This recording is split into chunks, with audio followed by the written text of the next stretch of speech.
Morning student, future IAS academy way to success में एक बार आपका फिर से स्वागत है।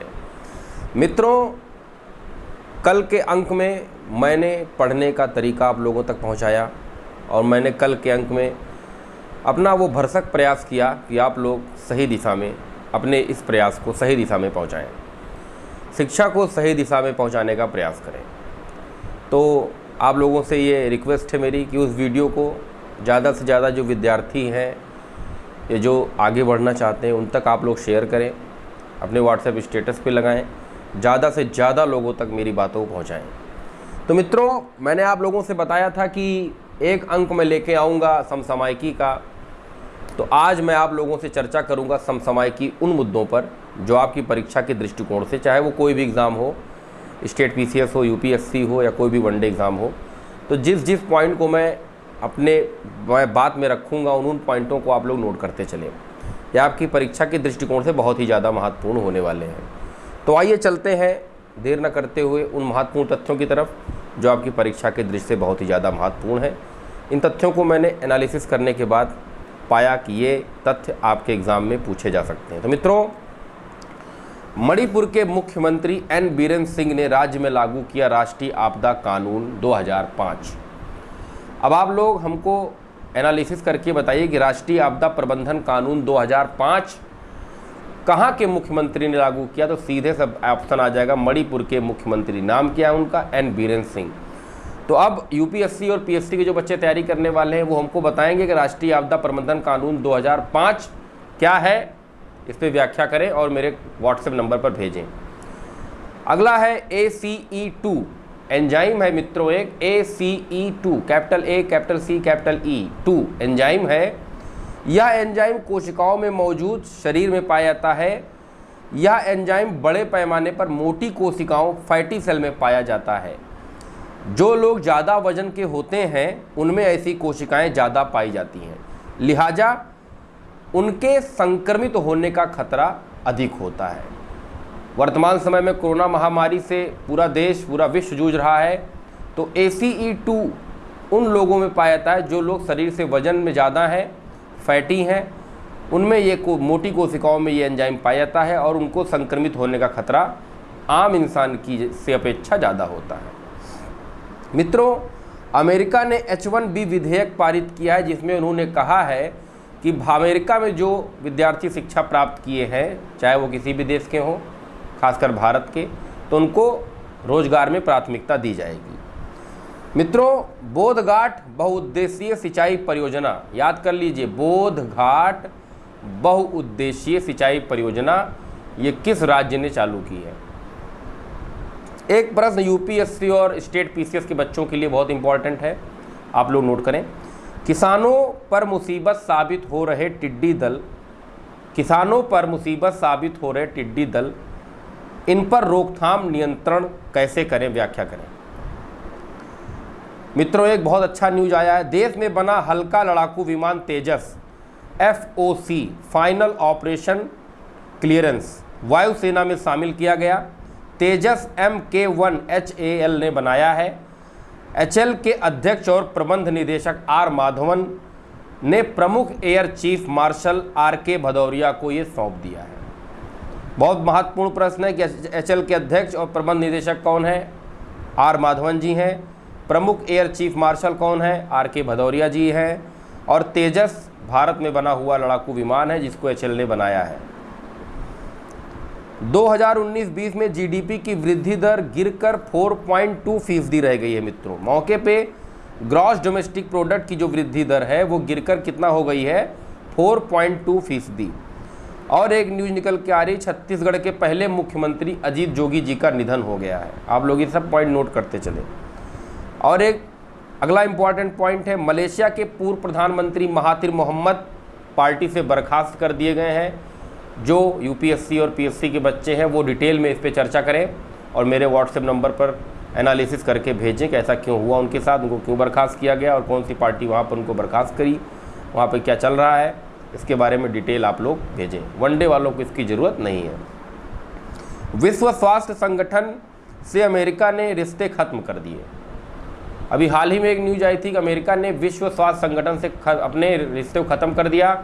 अमेरिका ने प्रत्यारोप लगाया है WHO पर कि जब महामारी फैली है तो WHO ने उस महामारी को फैल जाने के बाद अगर बताया है, लोगों को, देशों को जागरूक किया है। अगर पहले ही जागरूक कर दिए होते तो महामारी का ये स्तर अमेरिका में ना होता। इसीलिए अमेरिका ने WHO से रिश्ते ख़त्म करने की बात की है। और आप लोगों को एक बात बता दूं कि लगभग 30 से 35% जो धन का संग्रह WHO को होता है वो अमेरिका के द्वारा ही दिया जाता है। तो सबसे ज़्यादा बड़े पैमाने पर WHO को धन कौन देता है? वो अमेरिका देता है, और अमेरिका ने उससे रिश्ते ख़त्म करने की बात की है। तो एक प्रश्न और निकल के आ रहा है मित्रों, बहुत इंपॉर्टेंट है, आप लोग नोट कर लीजिए, खासकर UPSC और PSC के बच्चे, कि विश्व स्वास्थ्य संगठन से अमेरिका ने रिश्ते खत्म किए, इस पर विस्तृत चर्चा करें। 31 मई किस दिवस के रूप में मनाया जाता है? ये सभी बच्चे मुझे कमेंट बॉक्स में बताएंगे। मित्रों, 3 भारतीय कंपनियों को अमेरिका के राष्ट्रीय वैमानिकी व अंतरिक्ष प्रसार नासा NASA से कोविड-19 के मरीजों के लिए वेंटिलेटर के निर्माण का लाइसेंस मिला है। नासा ने अभी हाल ही में 3 भारतीय कंपनियों को कोविड-19 के मरीजों के लिए वेंटिलेटर के निर्माण का लाइसेंस दिया है। Number 1 alpha design technology private limited, alpha design technology private limited. Number 2 Bharat force limited. Number 3 मेधा सर्वो ट्रायल्स प्राइवेट लिमिटेड। ये 3 कंपनियां हैं जिनको नासा ने वेंटिलेटर बनाने का काम दिया है, भारतीय कंपनियां, ये पूछे जा सकते हैं। मित्रों, एक प्रश्न और टिप्पणी में लिख लीजिए, ई वाणिज्य क्या होता है? इस पे चर्चा करके बताइएगा, ई वाणिज्य क्या है, ई व्यापार क्या होता है। अगला है भारतीय ओलंपिक संघ के अध्यक्ष कौन है? आप लोग मुझे कमेंट सेक्शन में बताएंगे। भारतीय क्रिकेट बोर्ड का अध्यक्ष वर्तमान में कौन है? ये भी आप कमेंट सेक्शन में मुझे बताएंगे। मित्रों, एक क्षेत्रीय न्यूज में आपको दे रहा हूँ। दिल्ली में मनोज तिवारी जी को हटा दिया गया है, भाजपा अध्यक्ष थे दिल्ली के, उनको हटा दिया गया है।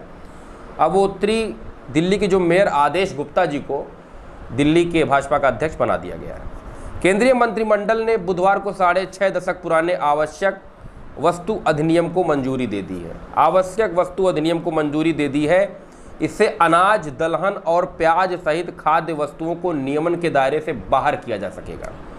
इससे कृषि उपज का व्यापार मुक्त तरीके से किया जा सकेगा, जिससे किसानों की आय बढ़ने में मदद मिलेगी। ये प्रस्ताव लॉकडाउन से प्रभावित लोगों की मदद के लिए घोषित 20 लाख करोड़ रुपए के आर्थिक पैकेज का एक हिस्सा है। मंत्रिमंडल ने कृषि उपज के बाधा मुक्त व्यापार को सुनिश्चित करने के लिए कृषि उत्पाद एवं वाणिज्य संवर्धन एवं सहायता अध्यादेश 2020 को भी मंजूरी दे दी है। सरकार ने किसानों की स्थिति को प्रोसेसर, एग्रीगेटर्स, थोक विक्रेताओं, बड़े खुदरा विक्रेताओं और निर्यातकों के सामने सशक्त बनाने के लिए मूल्य आश्वासन और कृषि सेवा अध्यादेश 2020 पर किसान सशक्तिकरण और संरक्षण समझौते को भी मंजूरी दे दी है।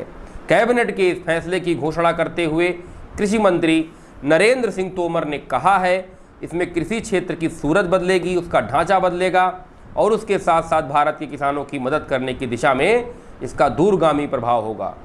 उन्होंने कहा कि आवश्यक वस्तु अधिनियम के प्रस्तावित संशोधन से अत्यधिक विनियामकी हस्तक्षेपों में निजी निवेशकों की आशंकाएं खत्म होंगी।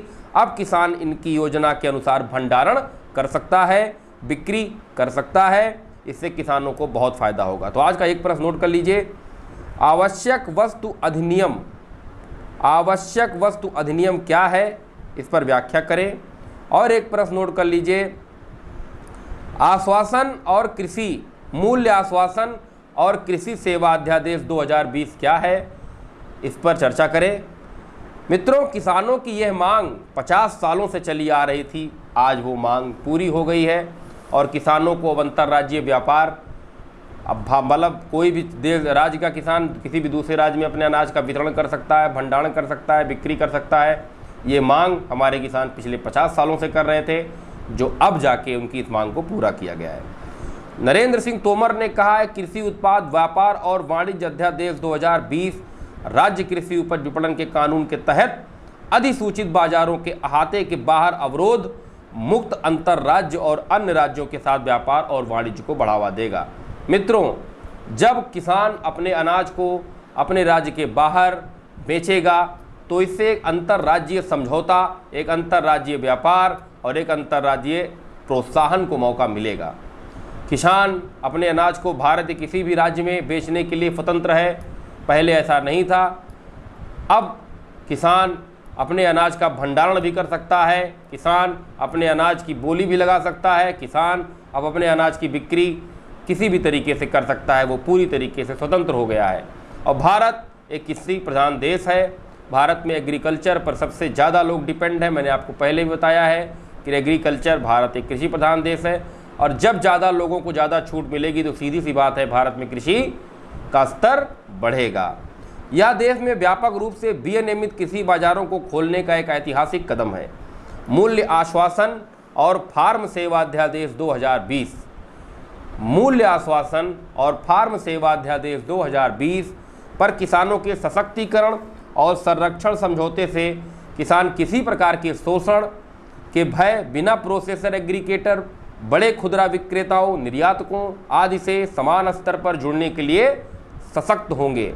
केंद्रीय मंत्री प्रकाश जावड़ेकर ने कहा है कि मंत्रिमंडल की बैठक में किसानों के लिए 3 बड़े निर्णय हुए हैं। साथ ही देश में इन्वेस्टमेंट को आकर्षित करने के लिए, निवेश को आकर्षित करने के लिए महत्वपूर्ण निर्णय हुए हैं और 2 निर्णय अलग से हुए हैं।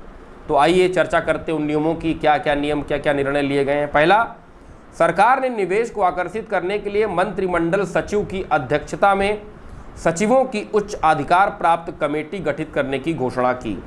मंत्रालय ने अपने बयान में कहा है कि निवेशकों को भारत में निवेश के लिए मदद और सुविधा उपलब्ध कराने के इरादे से सचिवों की अधिकार प्राप्त कमेटी EGOS कमेटी क्या है, इसके बारे में आप लोग व्याख्या करेंगे। तो बाहर से जब कोई व्यापारी, कोई इन्वेस्टर इन्वेस्ट करना चाहता है तो एक कमेटी है EGOS जो उसको मंजूरी देती है। ये कमेटी सचिव लोगों की कमेटी है, जितने भी सचिव उनकी कमेटी है, यही उनको एथोराइज करती है कि भारत में आप इन्वेस्ट कर सकते हैं। इतना मैंने आपको हिंट दे दिया है और इस पर विस्तृत आप लोग बात करेंगे। भारत में निवेश आकर्षित करना, वैश्विक निवेशकों की सहायता एवं सुविधा उपलब्ध कराना, लक्षित तरीके से बड़े निवेशकों के निवेश को आसान बनाना और निवेश परिवेश में नीतिगत स्थिरता को आगे बढ़ाना शामिल है। मित्रों, एक इम्पॉर्टेंट प्रश्न है, कोलकाता बंदरगाह न्यास का नाम बदलकर श्यामा प्रसाद मुखर्जी न्यास करने की मंजूरी मिल गई है। पीएम ने कोलकाता में बंदरगाह की 150वीं जयंती के उद्घाटन समारोह के अवसर पर 12 जनवरी 2020 को इसका ऐलान किया था। अब उसकी मंजूरी उनको मिल गई है।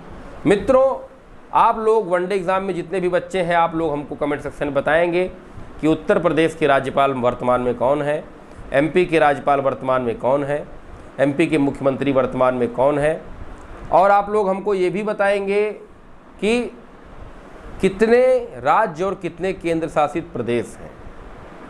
छोटा छोटा प्रश्न बड़े बड़े लोग नहीं कर पाते हैं मित्रों, तो हम लोग हमेशा जो भी डिस्कस करते हैं वो बेसिक से करते हैं। और ख़ासकर आज का वीडियो, जो भी चर्चा आज की वीडियो में हुई है करंट अफेयर्स को लेकर मित्रों, वो बहुत ही ज़्यादा महत्वपूर्ण है। तो आप लोग कोशिश ये करिएगा कि आज की वीडियो को आप लोग सेव कर लीजिएगा, और जितने भी अधिनियम किसानों के लिए बनाए गए हैं वो हर एक एग्ज़ाम में, UPSC, PSC, B.Ed, SSC, TET, super TET, जितने भी एग्ज़ाम होते हैं, एज 1 डे टाइम्स जो भी एग्ज़ाम होते हैं, सब के लिए बहुत महत्वपूर्ण है। तो ये वीडियो को ज़्यादा से ज़्यादा सुनिए और इसको नोट करिए, और नोट करके वह बच्चे जो जागरूक हैं उन्होंने क्या क्या नोट किया है और क्या क्या छोड़ दिया है वो मेरे व्हाट्सएप पे फ़ोटो खींच के भेजें। और जितने प्रश्न मैंने आज आपसे पूछे हैं, आशा करता हूँ कि आप लोग इन प्रश्नों का उत्तर मुझे देंगे। और मित्रों, इस चैनल को इसके साथ ज़्यादा से ज़्यादा विद्यार्थियों को जोड़ें, ये आपका कर्तव्य है, आपकी ड्यूटी है। और ज़्यादा से ज़्यादा सब्सक्राइब करवाएं और ज़्यादा से ज़्यादा लाइक करें और ख़ासकर कमेंट करें। मैं हर एक कमेंट को पढ़ता हूँ और हर एक कमेंट से मेरे शरीर में एक ऊर्जा का संचार होता है, जिसका जितने भी बच्चे कमेंट करते हैं मैं उनका तहे दिल से बहुत बहुत शुक्रिया अदा करना चाहता हूँ, धन्यवाद करता हूँ। और आने वाले समय में मैं और अच्छा आप लोगों को और अच्छी व्यवस्था प्रोवाइड कराऊंगा, ये मेरा वादा है। बस आप लोग ज़्यादा से ज़्यादा वीडियो को शेयर करें, ज़्यादा से ज़्यादा वायरल करें, क्योंकि जितना ज़्यादा वायरल करेंगे एक टीम गठित होगी, एक एक ग्रुप का निर्माण होगा, जिसमें जितना बड़ा ग्रुप होगा कंपटीशन उतनी ही ज़्यादा बड़े स्तर पर होगी, और उसका फ़ायदा हम आप सभी विद्यार्थी। मैं अपने आप को कभी अध्यापक नहीं मानता, मैं लर्नर हूँ, मैं हर दिन सीखता हूँ। मैं कोई टीचर नहीं हूँ मित्रों, मैं एक विद्यार्थी हूँ। मैं हर दिन पढ़ता हूँ, तभी मैं पढ़ाता हूँ, क्योंकि मैं कभी ये चाहता हूँ कि मैं जो भी पढ़ाऊँ वो आपके एग्ज़ाम के पॉइंट ऑफ व्यू से बहुत इम्पॉर्टेंट हो और आप लोग अपने एग्ज़ाम में सफल हो जाएं। मेरा मानना ये है कि बड़ी बड़ी बातें तो बहुत लोग करते हैं मित्रों, ऐसा वैसा वैसा ऐसा, लेकिन मैं बड़ी बड़ी बातों को मैं ना करने पे विश्वास करता हूँ, मैं करने पे विश्वास करता हूँ। क्योंकि गीता में कहा गया है, कर्मण्येवाधिकारस्ते मा फलेषु कदाचन। कर्म करिए, फल की चिंता आप लोग मत करिए। तो मैं अप्रत्यक्ष रूप से टीका टिप्पणी कर रहा हूँ उन लोगों पर जो मेरी भावनाओं को समझ रहे हैं ना मैं क्या कहना चाह रहा हूँ। तो कर्म करिए, टीम पर विश्वास करिए, मुझ पर यकीन रखिए कि जो भी न्यूज़ आप तक आएगी मैं पहुँचाऊँगा, और प्रयास ये करूँगा मैं वनडे वाले बच्चों के लिए खासकर कि 10, 20, 50 क्वेश्चन का सेक्शन तैयार करके उन तक डायरेक्ट पहुँचा दूँ और वो उसी में से उनको मिल जाए। लेकिन कॉन्सेप्ट जानना बहुत ज़रूरी है मित्रों। वन लाइनर पढ़ना है तो आदमी लूसेंट लेके पढ़ सकता है, समझ में कभी आएगी नहीं लूसेंट आपको, लूसेंट कभी समझ में आने वाली नहीं है, क्योंकि जब तक कॉन्सेप्ट नहीं पता होगा आप समझ नहीं पाएंगे। तो मित्रों, आज का ये अंक आपके उत्तम स्वास्थ्य की कामना के साथ एक बार फिर से समाप्त हो रहा है। बहुत बहुत धन्यवाद।